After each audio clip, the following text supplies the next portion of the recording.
আসসালামু আলাইকুম রহমতুল্লাহ। কেমন আছেন? কি অবস্থা সবার? আমি আলহামদুলিল্লাহ ভালো আছি। আজকে আমরা ধামরাই উপজেলা পরিষদের সবগুলো বিল্ডিং এবং এখানকার জায়গা সবগুলো ঘুরে দেখব। তো লেটস গো, আমার সাথে চল।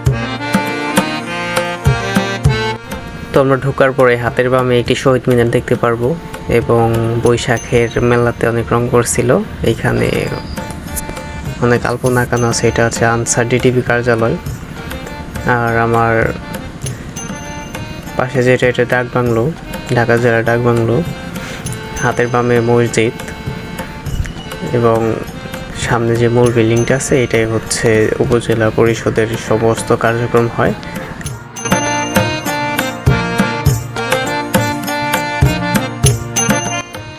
তো আমরা এখন চলে যাব সেই ভালোবাসার ধামরাই যেখানে আছে সেখানে। এই হচ্ছে আমি এসে পড়েছি। এইখানে এসে কিছু পোজ নিয়েছিলাম ছবি টবি তোলার জন্য। তো প্রচণ্ড পরিমাণ রোদ ছিল এখানে। এই একটা পুচকে বাবু। আর এই হচ্ছে উপজেলা পরিষদের যে পুকুরটা, এটা এখানে মানুষ গোসল করে। প্রায় সময় যখনই দেখবেন এখানে মানুষ গোসল করতেছে। তো চলুন দেখা যাক ঘুরে ঘুরে পুকুরের আশেপাশে। জায়গাটা খুবই সুন্দর। এটা হচ্ছে খুবই পুরাতন একটি মন্দির। তো এখানে একটি ছেলে খুব ধ্যান করে তার পূজা কাজ সম্পন্ন করছে। এই হচ্ছে গরু, হিন্দুদের পূজার।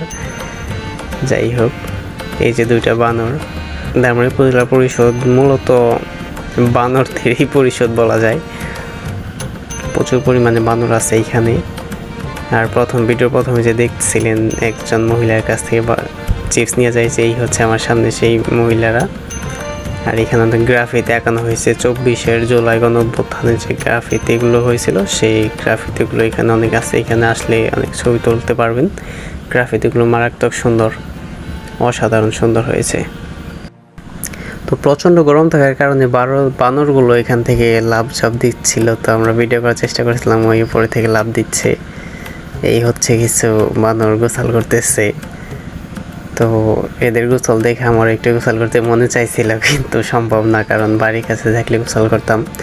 উপজেলা পরিষদ আমাদের বাড়ি যদিও ধামরাই, কিন্তু আমাদের বাড়ি থেকে উপজেলা পরিষদ প্রায় অনেক দূর, 18 থেকে 20 কিলোমিটার দূরে। আমরা একদম লাস্ট বর্ডার। একটি বড় বানর সে তার বাচ্চাকে গোসল করতে নিয়ে আসছিল এবং আমাদেরকে দেখে সে খুব দ্রুতভাবে হেঁটে চলে যাইতেছিল। ঠিক আছে, তো আমার ক্যামেরাম্যান শয়তানি করে অনেকক্ষণ ভিডিও করছে। আমার ফাজিল 3য় বর্ষের পরীক্ষার সময় আমি এখানে কিছু ছবি তুলছিলাম। তো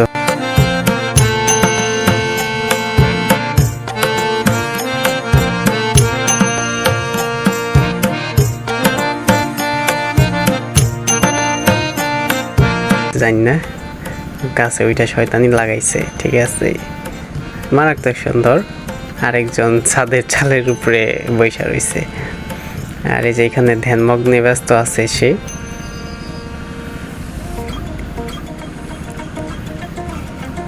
আর এরা খুবই দুর্ধর্ষ।